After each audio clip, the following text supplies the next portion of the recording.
Yeah, so let me say a couple of things about this. First of all, I appreciate your kind words about the administration. Obviously, I think it was the right thing to do for us to start the process of negotiation.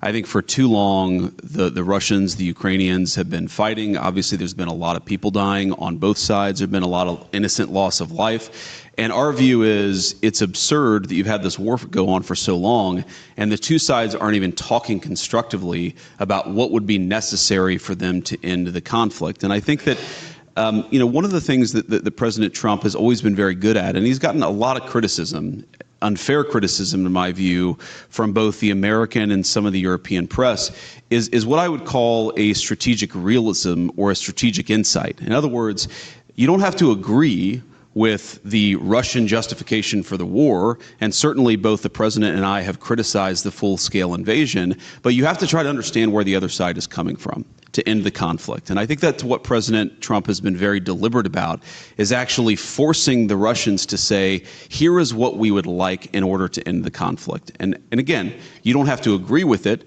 You can think that the request is too significant, and certainly the first peace offer that the Russians put on the table, our reaction to it was, you're asking for too much, but this is how negotiations unfold.